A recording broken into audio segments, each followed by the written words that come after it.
Bueno, y ahora sí, vamos a conocer a Asia Dagger. Muchos de ustedes seguramente, igual que me ha pasado a mí, no conocen a esta mujer, pero si vamos escarbando un poquito nos va a ir interesando y mucho. Si la relacionamos con el mundo del cine, les decimos que es una mujer egipcia y que además es del siglo pasado. Bueno, pues todo esto en conjunción ya nos despierta nuestra curiosidad.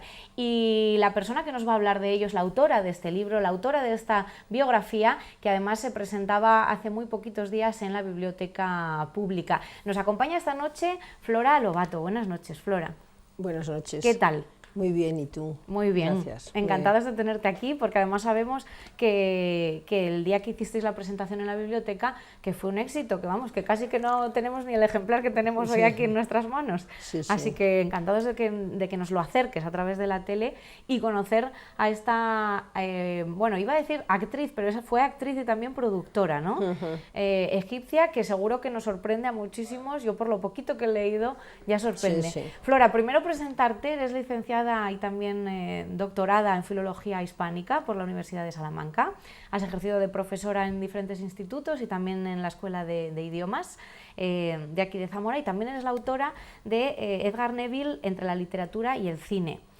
Y ahora estás inmersa, bueno, primero que ya tenemos en la calle esta biografía, pero también estás preparando otras biografías de otras mujeres. Bueno, eso es que me lo preguntaron en un periódico. Ajá. Y de momento no estoy preparando nada. Está en mente, ¿no? Son cosas, son proyectos.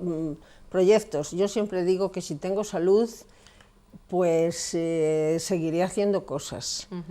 Pero todavía, algo así muy concreto todavía no. Bien. Bueno, pero si está en la cabeza es que ya va a empezar uno a tirar del hilo, ¿no? Sí. Como has hecho con Asia Dagger, cuéntanos quién es Asia Dagger y por qué te llamó tanto la atención que empezaste a investigar sobre su vida. Bueno, pues es que es una serie de situaciones que se dieron.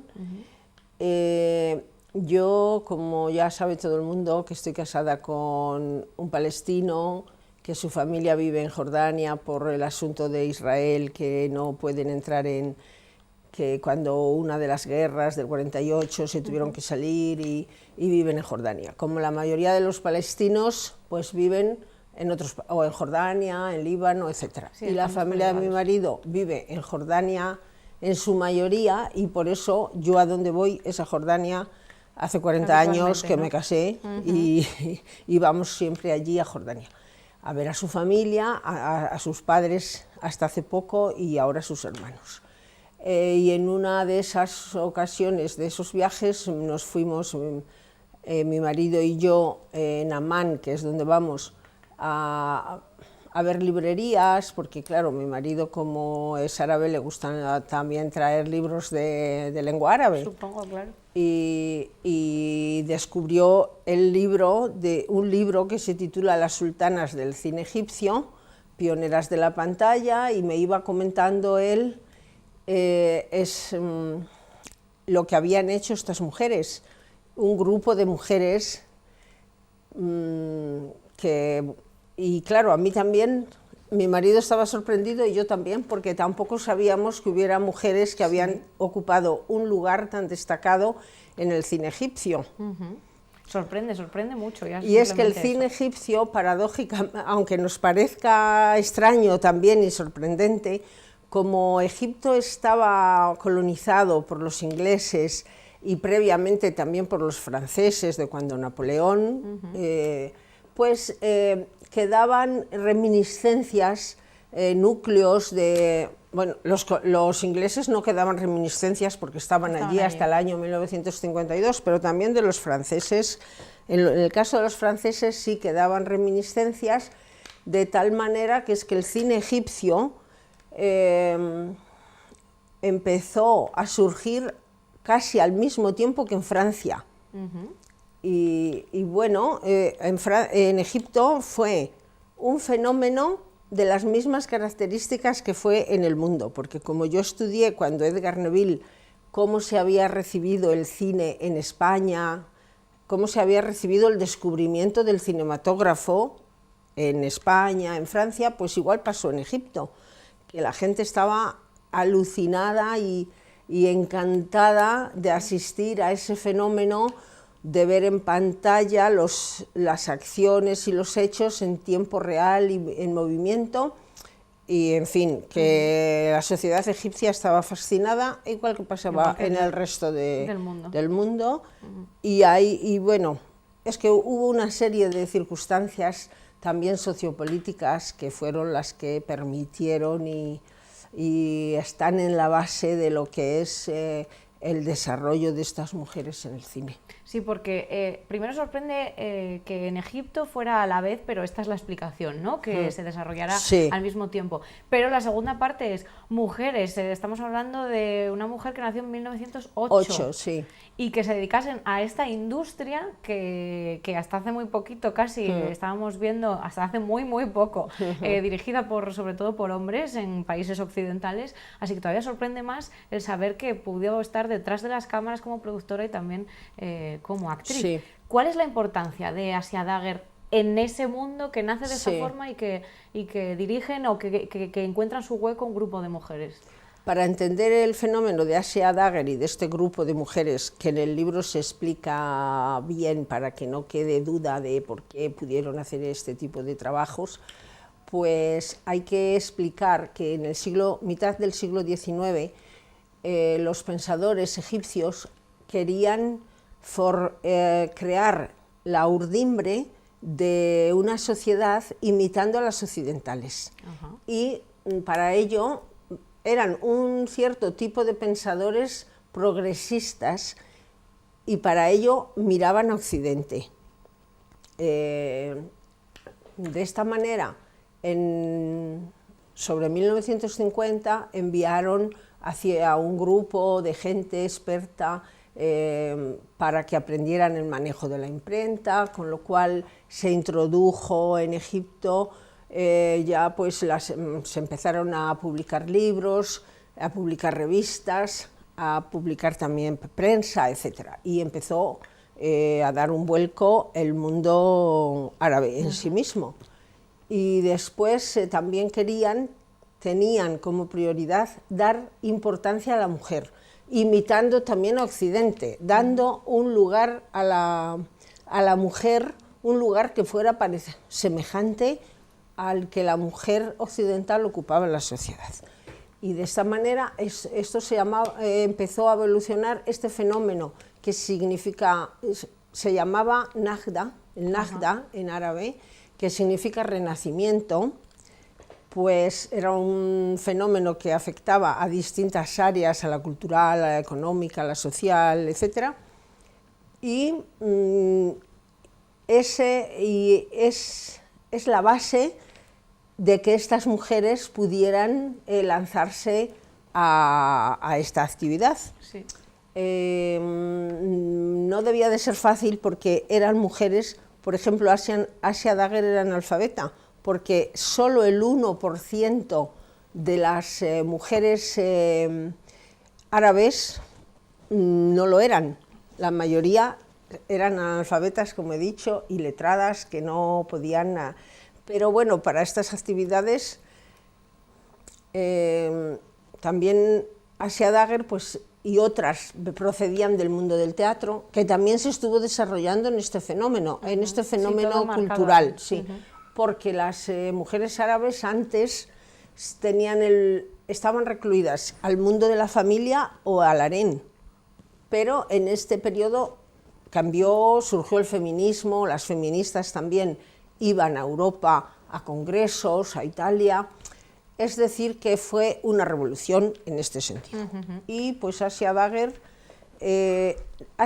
aunque donde ella realizó su actividad es en Egipto, pero nació en el Líbano, en un pueblecito pequeño que se llamaba Tanurín, y desde allí emigró a Egipto, pues por una serie de circunstancias que ahora no voy a explicar porque en el libro se explica, porque si no, no daría, sí, no da tiempo, la entrevista se haría seguramente muy extensa.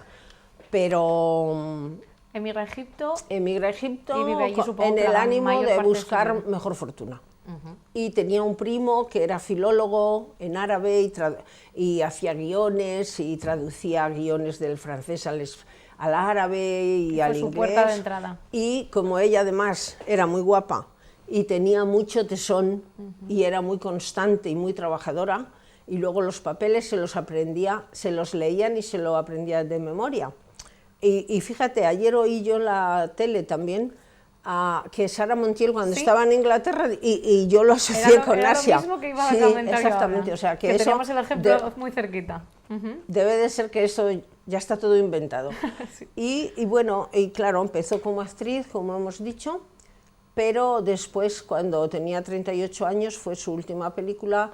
Hubo un tiempo en el que dedicó a ser tanto actriz como productora, pero la crítica dicen que como productora era una mujer increíble. Muchos la han comparado con los hombres, que muchos hombres de aquel tiempo no han conseguido lo que ella consiguió. No llegaron a su calidad, ¿no? Por ese tesón, por esa fuerza, que además ella nunca pensaba el cine como negocio, sino pensaba el cine como cine, que se imaginaba la escena, la ropa, los actores moviéndose por el escenario, pero nunca, y claro, todo eso después le reportaba dinero, pero lo llevaba en el alma ella, lo del cine. Sí, tenía una intuición personal, una intuición propia o innata en ella, que lo descubrió a través de ser actriz. Por casualidad, como a veces pasa con la vida, muchas que a veces, veces la vida también es dejarte llevar e ir introduciéndote en lo que te va apareciendo y probar. Y Flora, ¿Asia Dagher es conocida en Egipto? ¿O también sí es conocida? Y en el mundo árabe, en Jordania. Aquí no nos suena, podemos descubrirla a través de este libro, pero allí en el mundo árabe sí, porque pues mi familia, por ejemplo, mi familia por parte de mi marido, cuando se lo hemos comentado, pues sí, que les suena, pues como aquí Sara Montiel o Lola Flores, o así. Sí, una de las grandes, ¿no? Que destacó exactamente. en su ámbito. Y que nos has explicado, yo creo que muy bien para ponernos esa curiosidad, para poder abrir este libro, el porqué de todo esto, que sorprende mucho al principio, que luego se puede entender, ¿no? Y decir, muy bien, colocados aquí, ¿cómo fue? ¿Alguna recomendación, porque supongo que se conserven películas, claro, de ella, que a lo mejor buscando en internet o accediendo a algunas hemerotecas, algunas filmotecas, podemos ver? ¿Alguna recomendación? Bueno, yo tengo una película de ella que está aquí analizada, que es la película de Saladino, que ya se sabe que es una figura mítica del mundo, de una figura mítica política del mundo árabe, y puesto que yo tenía esa película y puesto que yo he hecho análisis de otras películas, por ejemplo en el libro de Edgar Neville, pues la analicé someramente, no como en la tesis, pero someramente, y yo para ser honesta, que el cine de entonces tampoco, pues el cine del principio era un cine muy rudimentario. Claro. La de Saladino ya es una película del año 63 y casi es como si dijéramos el cenit de su cine, porque esta película ella la hizo porque se lo pidió Nasser, que era, ya sabes, un político que además era muy parecido a Saladino, que tenía los mismos objetivos en el mundo árabe, y todo eso está explicado en el libro.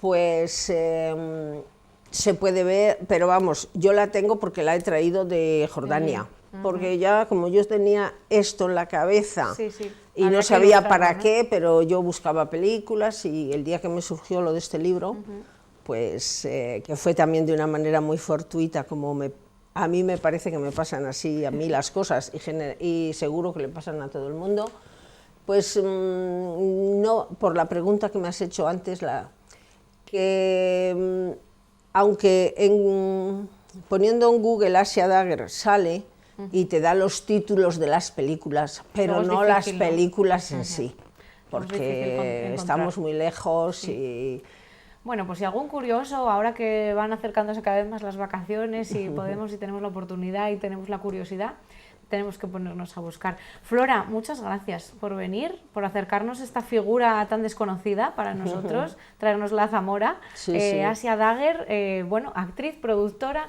egipcia, y que nos has explicado muy bien el por qué surgió esto y su importancia.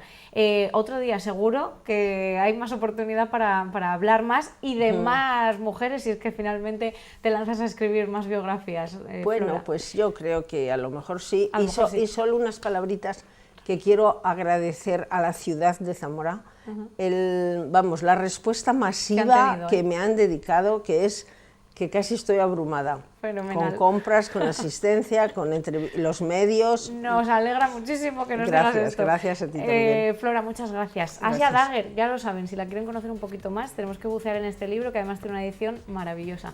Flora, gracias por venir. Y señores, así terminamos por hoy. Ya saben, nos hemos ido muy lejos virtualmente hoy, nos hemos ido hasta Egipto, pero tenemos que poner punto y final ya. Mañana ya saben que a las 9:30 volvemos con el octavo pasajero y muchas más cositas. Repartimos entradas también para el Zamora a las 9:30 aquí en la 8. Chao.